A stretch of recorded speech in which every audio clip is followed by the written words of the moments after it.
الحمدللہ رب العالمین، سب تعریفیں اللہ تعالیٰ کے لیے ہیں جو مرتبہ کمال تک پہنچانے والا ہے سارے جہانوں کا۔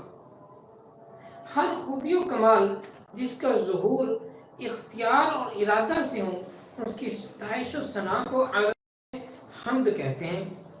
اس لفظ حمد نے اس حقیقت کو بے حجاب کر دیا کہ اللہ تعالیٰ کا صفات کمال سے متصف ہونا اضطراری اور غیر اختیاری نہیں، بلکہ اس کی اپنی مرضی اور ارادہ کی جلوہ نمائی ہے۔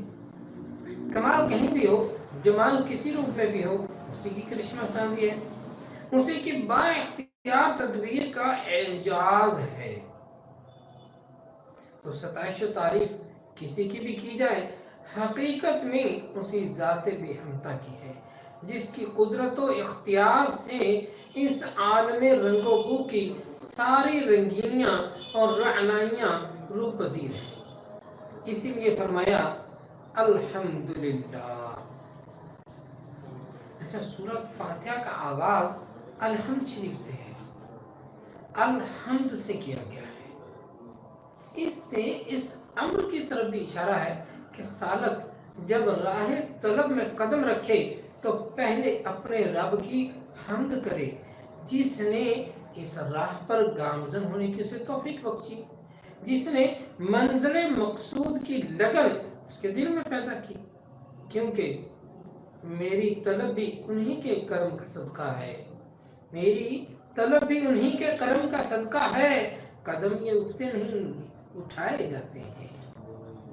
نیز اس صورت میں دعا بھی ہے، اور دعا کے آداب سے یہ بھی ہے کہ مولا کریم جس کے سامنے وہ دامن طلب پھیلا رہا ہے، اس کی بخشش بے انداز اور اس کے عنایات جہاں پرور کا اعتراف کرے۔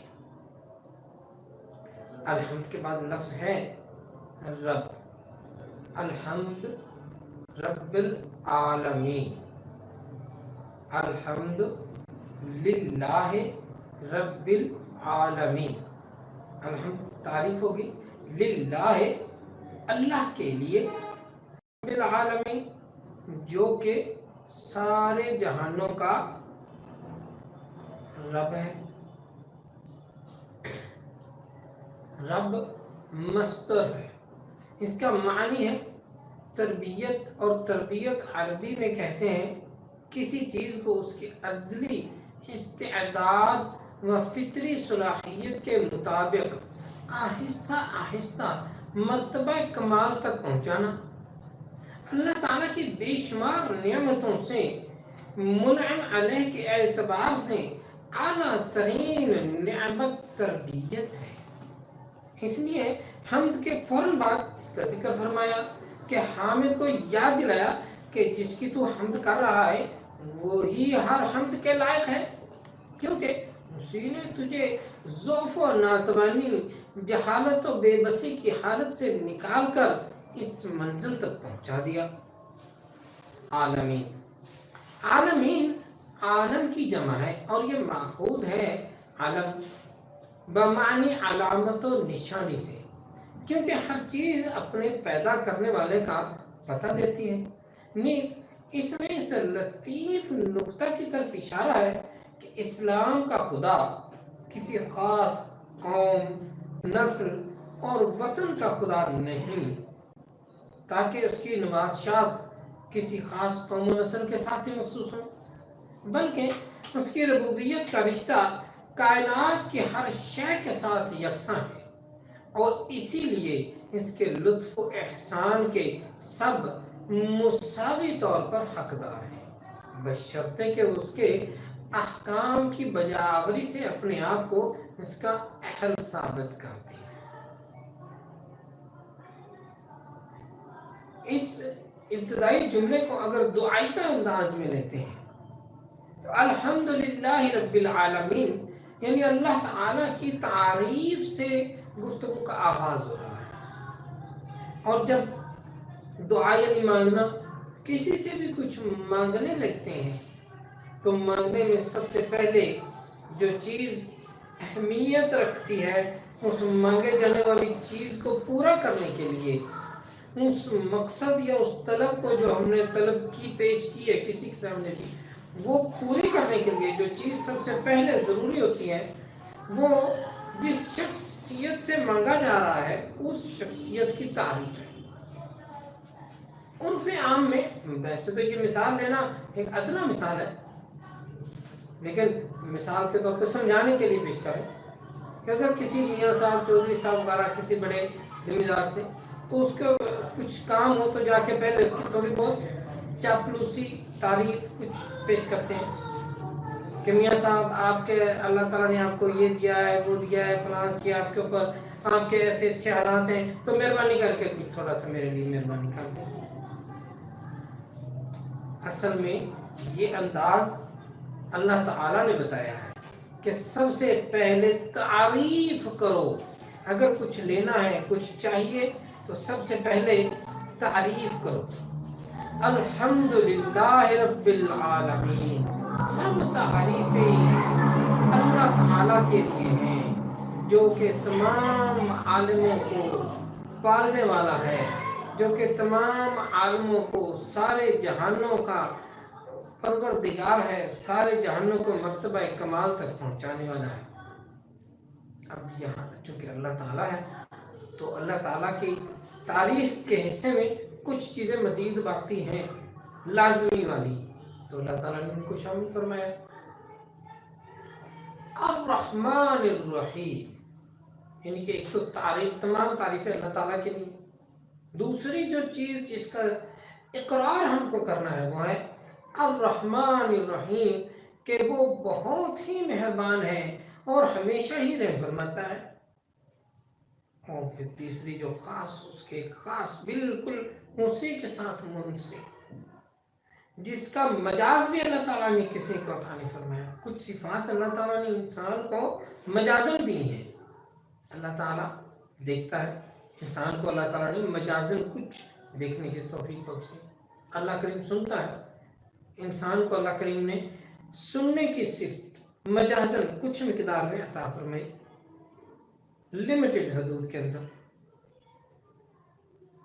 لیکن کچھ صفات ایسی ہیں، کچھ ایسی خوبیاں، کچھ ایسی قوتیں، کچھ ایسی چیزیں، کچھ ایسی طاقتیں ہیں جو اللہ کریم نے مخلوق میں سے کسی کو نہیں بخشی، اسی کے ساتھ خاص ہیں۔ اور ان خاص میں سے سب سے خاص مالک یوم الدین، مالک ہے روز جزا کا۔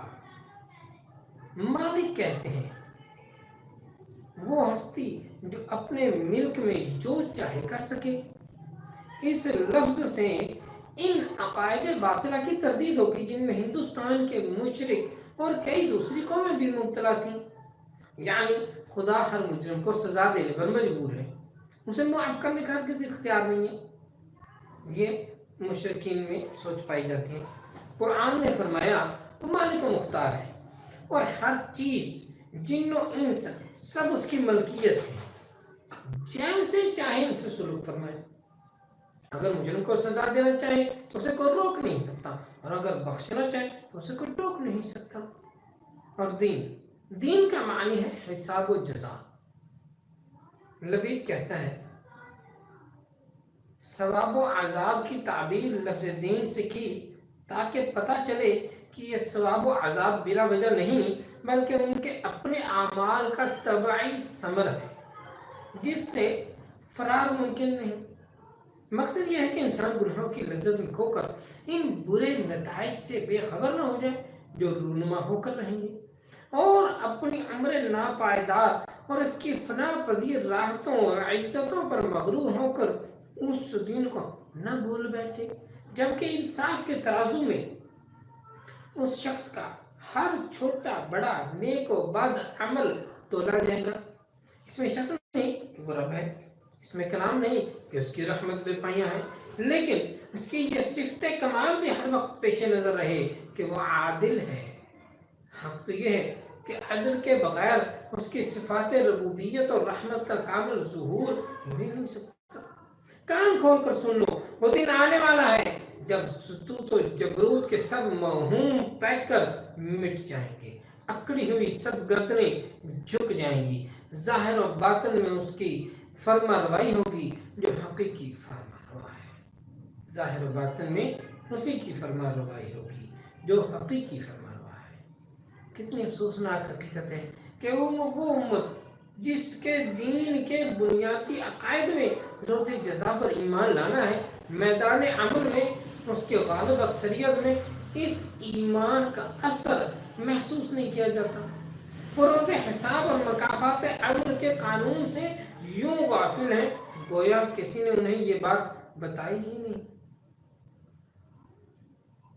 مالک یوم الدین ہمیں یہ بھی بتا رہا ہے، یہ جملہ ہمیں یہ بھی بتا رہا ہے کہ ہم دنیا میں جو کچھ مانگ رہے ہیں، جو کچھ کر رہے ہیں، اللہ سے جو مانگنے والے ہیں، اس کو بھی مانگنے سے پہلے سوچ لیں کہ اس مانگے ہوئی چیز کا حساب بھی دینا ہے۔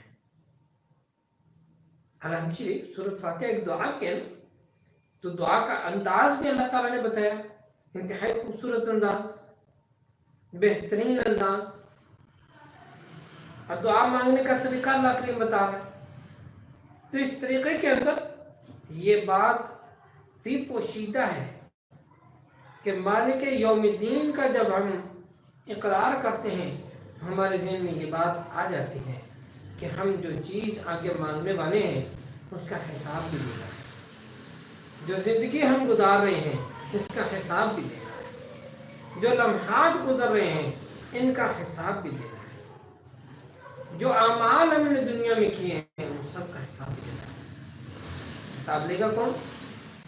اللہ تعالیٰ جو کہ رحمان الرحیم ہے، تمام تعریفیں اسی کے لیے ہیں۔ اور اس کے بعد یہ اللہ تعالیٰ کی تعریف کے چند کلمات پیش کرنے کے بعد اللہ تعالیٰ فرما رہا ہے کہ اب ایسے آگے چلنا ہے۔ کیسے؟ اگلی آیت گرامی ہے انسان کو رہنمائی کرتے ہوئے کہ اب اللہ تعالیٰ کے ساتھ اپنی وفاداری کا اقرار کرو، اللہ تعالیٰ کے ساتھ اپنی وفاداری کا اقرار کرو، اللہ تعالیٰ کی بارگاہ میں یہ پیش کرو، یہ بتاؤ کہ مالک کریم میں تیرا ہی بندہ، میں تو تیرا ہی بندہ، تیرے سوا تو میں کسی کو سوچتا دیکھتا بھی نہیں۔ ایاک نعبد و ایاک نستعین، تیری ہی ہم عبادت کرتے ہیں اور تجھی سے مدد چاہتے ہیں۔ ایاک نعبد و ایاک نستعین، تیری ہی عبادت کرتے ہیں، تجھی سے مدد چاہتے ہیں۔ عبادت کیا ہے؟ لغت و تفسیر کی کتابوں میں اس کا یہ معنی ملتا ہے کہ حد درجہ کی عاجزی اور انکسار۔ مفسرین اس کی مثال سجدہ سے دیتے ہیں، حالانکہ صرف سجدہ ہی عبادت نہیں بلکہ حالت نماز میں تمام حرکات و سکنات عبادت ہے۔ ہاتھ باندھ کر کھڑے ہونا، رکوع اور رکوع کے بعد ہاتھ چھوڑ کر کھڑے ہونا، سجدہ اور اس کے بعد حالت اتحیات میں دو زانو بیٹھنا، سلام کے لیے دائیں بائیں منہ پھیرنا، سب عبادت ہیں۔ اگر عبادت صرف تذلل و انکسار کے آخری مرتبہ کا نام ہے اور یہ آخری مرتبہ سجدہ ہی ہے تو کیا یہ باقی چیزیں عبادت نہیں؟ اس کا تو تصور بھی نہیں کیا جا سکتا۔ اور اگر یہ ساری چیزیں مطلقاً عبادت ہیں تو اگر کوئی شاگرد اپنے استاد کے سامنے اور بیٹا اپنے باپ کے سامنے دو زانو ہو کر بیٹھتا ہے یا ان کی آمد پر کھڑا ہو جاتا ہے تو کیا یہ کہنا درست ہوگا کہ اس نے اپنے استاد یا باپ کی عبادت کی اور ان کو اپنا معبود بنا لیا؟ حاشا وکلا۔ پھر وہ کون سی چیز ہے جو ان حرکات و سکنات کو اگر یہ نماز میں ہو تو عبادت بنا دیتی ہیں، اور یوں ہی کھڑے ہونے کو، ہاتھ باندھے ہوئے کھولے ہوں، اسی طرح بیٹھنے کو، دائیں بائیں منہ پھیرنے کو تذلل و انکسار کے آخری مرتبہ پر پہنچا دیتی ہیں۔ اور اگر یہی امور نماز سے خارج ہو تو نہ ان میں غایت خضوع ہے اور نہ یہ عبادت متصور ہوتی ہے۔ تو اس کا ممیز ایک ہی ہے اور وہ یہ کہ جس ذات کے لیے اور جس کے سامنے آپ یہ افعال کر رہے ہیں اس کے متعلق آپ کا عقیدہ کیا ہے، جس کے سامنے آپ یہ کام کر رہے ہیں اس کے متعلق آپ کا عقیدہ کیا ہے۔ اگر آپ اس کو اللہ اور معبود یقین کرتے ہیں تو یہ سب اعمال عبادت ہیں اور سب میں غایت تذلل و خضوع پایا جاتا ہے۔ لیکن اگر آپ اس کو عبد اور بندہ سمجھتے ہیں، نہ خدا کا بیٹا، نہ اس کی بیوی، نہ اس کا اوتار، تو یہ اعمال عبادت نہیں ہے۔ ہاں، آپ ان کو احترام، اجلال، تعظیم کہہ سکتے ہیں، البتہ شریعت محمدیہ علی صاحبہ اجمل الصلاۃ و اطیب السلام میں غیر خدا کے لیے سجدہ تعظیمی بھی ممنوع ہے۔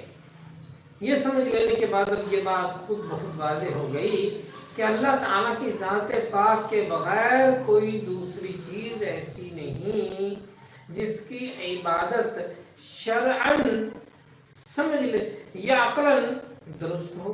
سب سے بالا تر اور قوی تر وہ ہے، سب کا خالق اور سب کو اپنی تربیت سے مرتبہ کمال تک پہنچانے والا، وہ لطف و کرم کا بہم می برسانے والا، وہ بندہ ہزار خطائیں کرے، لاکھوں جرم کرے، اپنی رحمت سے معاف فرمانے والا وہ، اور قیامت کے دن ہر نیک و بد کی قسمت کا فیصلہ فرمانے والا وہ، تو اسے چھوڑ کر انسان کسی غیر کی عبادت کرے تو آخر کیوں؟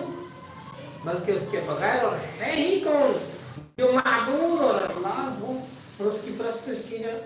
اسی لیے قرآن نے ہمیں صرف یہی تعلیم نہیں دی کہ نعبدو کا کہ ہم تیری عبادت کرتے ہیں، کیونکہ اس میں یہ احتمال بھی ہے کہ ہم تیری عبادت کرتے ہیں اور تیرے ساتھ اوروں کی بھی، ان کے یہ سبق دیا ایاک نعبدو، صرف تیری ہی ہم عبادت کرتے ہیں اور کسی کی نہیں کرتے۔ مفسرین کرام نے ایاک کو مقدم کرنے میں حصر و تخصیص کے علاوہ دیگر لطائف کا ذکر بھی فرمایا ہے۔ فرماتے ہیں یہاں تین چیزیں، عابد، عبادت اور معبود، کیونکہ جب بھی فعل ہوتا ہے تو فعل، فاعل، مفعول، تین چیزیں چاہیے۔ فاعل ہے عابد، فعل عبادت اور مفعول معبود۔ عارف کو چاہیے کہ اس مقام پر اپنے آپ کو بھی بھول جائے، عبادت کو بھی مقصود نہ بنائے، بلکہ اس کی نگاہ ہو تو صرف اپنے معبود حقیقی پر، تاکہ اس کے انوار جمال و جلال کے مشاہدہ میں استغراق کی نعمت سے سرفراز کیا جائے۔ اسی لیے فرمایا ایاک نعبد، عابد واحد ہے لیکن صیغہ جمع کا استعمال کر رہا ہے۔ اس میں نقطہ یہ ہے کہ اپنی ناقص عبادت کو مقربین بارگاہ سمدیت کی اخلاص و نیاز میں ڈوبی ہوئی عبادت کے ساتھ پیش کرے، تاکہ ان کی برکت سے اس کی عبادت کو بھی شرف پذیرائی نصیب۔ ایاک نعبد و ایاک نستعین، یعنی جیسے ہم صرف تیری عبادت کرتے ہیں، اسی طرح مدد بھی ہم صرف تجھی سے طلب کرتے ہیں۔ تو ہی کارساز حقیقی ہے، تو ہی مالک حقیقی ہے، ہر کام میں، ہر حاجت میں تیرے سامنے ہی دست سوال دراز کرتے ہیں۔ لیکن اس کا یہ مطلب نہیں کہ اس عالم اسباب میں اسباب سے قطع نظر کر لیا جائے۔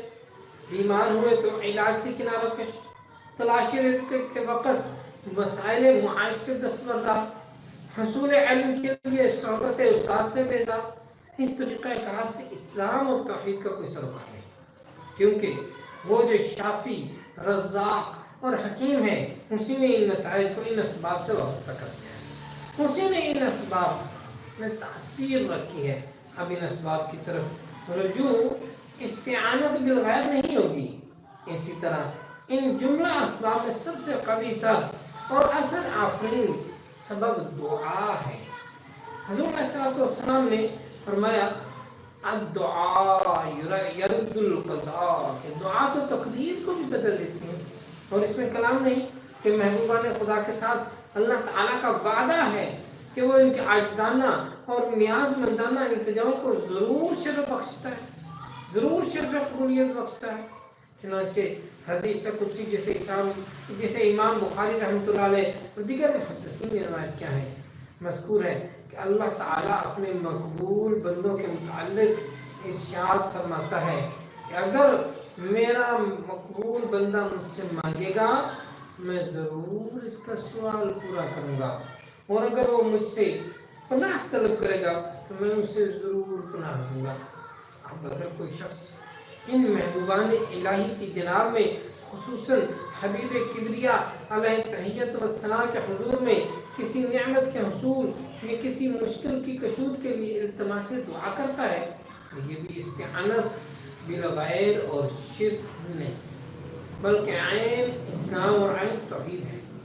ہاں اگر کسی ولی، شہید یا نبی کے متعلق کسی کا یہ عقیدہ ہو کہ یہ مستقل بالذات ہے اور خدا نہ چاہے تب بھی یہ کر سکتا ہے تو یہ شرک ہے، اور ایسا کرنے والا مشرک ہے۔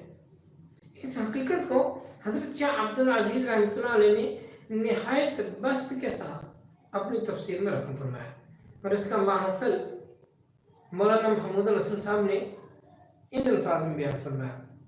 اس آیت شریفہ سے معلوم ہوا کہ اس کی ذات پاک کے سوا کسی سے حقیقت میں مدد مانگنی بالکل ناجائز ہے۔ ہاں اگر کسی مقبول بندہ کو محض واسطہ رحمت الہی اور غیر مستقل سمجھ کر استعانت ظاہری اس سے کرے تو یہ جائز ہے کہ یہ استعانت در حقیقت حق تعالی سے ہی استعانت ہے۔ اس کی مثال کے لیے ایک بہت ہی عمومی اور ہر گھر میں مستعمل عمل ہے۔ ہم اپنے والدین سے اپنی زندگی میں بے شمار چیزیں مانگتے اور طلب کرتے ہیں، تو کیا جب ہم اپنے ماں یا باپ سے کچھ مانگ رہے ہیں کیا ہم اس کو اس معیار پر مانگ رہے ہیں کہ وہ مستقل بالذات ہے؟ کیا ہمارا اپنے ماں باپ سے کچھ مانگنا شرک ہے؟ ہرگز نہیں، بلکہ یہ واسطہ رحمت الہی اور غیر مستقل سمجھ کر استعانت ظاہری کے طور پر کیا جاتا ہے۔ بچپن میں بے شک جب تک شعور کی منزلیں طے نہیں ہوتی تب تک ذہن میں نہیں ہوتی بات کہ ہم کیا کر رہے ہیں، لیکن جیسے ہی شعور کے درجے میں پہنچتے ہیں تو ہم اپنے والدین سے جو کچھ مانگ رہے ہوتے ہیں ہم اس بات کو سمجھ کر مانگ رہے ہوتے ہیں کہ یہ اللہ نہیں ہے، یہ مستقل ذات نہیں ہے، یہ غیر مستقل ہے، یہ اللہ تعالیٰ کی رحمت کا ذریعہ ہے، ان کے ذریعے سے اللہ تعالیٰ ہم کو عطا فرما رہا ہے، دینے والا اللہ ہی ہے۔ اس طرح کی استعانت تو کلام امت ہمیشہ سے معمول رہا۔ مشہور شخصیت حضرت شاہ ولی اللہ رحمۃ اللہ علیہ حضور رسالت مآب صلی اللہ علیہ وسلم میں عرض کرتے ہیں، یا رسول اللہ، مجھے پناہ دینے والے، آپ مجھے پناہ دینے والے ہیں جب مصیبتیں ٹوٹ پڑی اور دل میں اپنے بے رحم پنجے کاٹ دی۔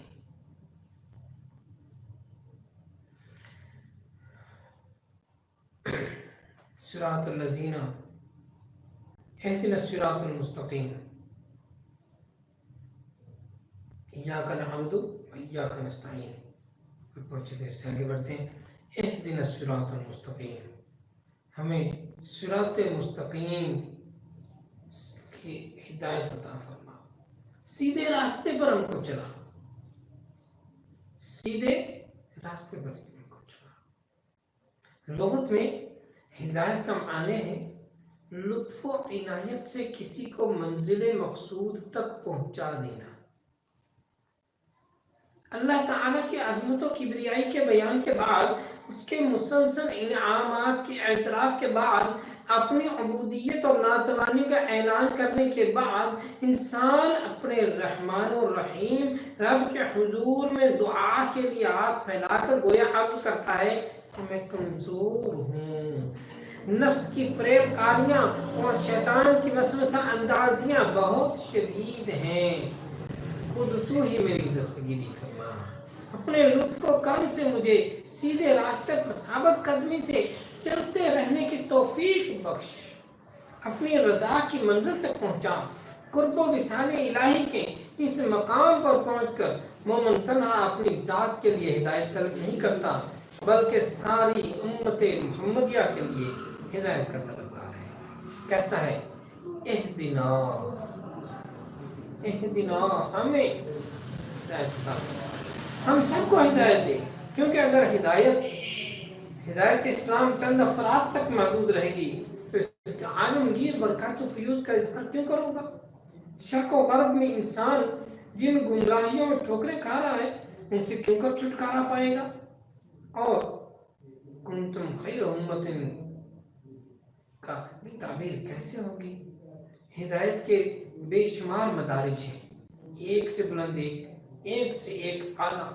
مومن جب یہ دعا مانگتا ہے تو اس کا مقصد یہ ہوتا ہے کہ اسے اس کے موجودہ مقام قرب و ہدایت سے ارفع اور اعلیٰ مقام پر فائز فرمایا جائے، یا شیطان کی وسوسہ اندازی اور نفس کی کمزوری سے جو کیفیات منفی اس کے اندر پیدا ہو چکے ہیں، جو نفس کی کمزوری کے باعث قدم کے پھسل جانے کا ہر لحظہ خطرہ ہے، اس سے اسے محفوظ رکھا جائے اور اسے اس راہ پر ثبات نصیب ہو اور وہ دم واپسی تک شیطان کے حدام فریب کو تار تار کرتا ہوا راہ ہدایت پر بڑھتا چلا جائے۔ اہدنا الصراط المستقیم صراط الذین انعمت علیہم،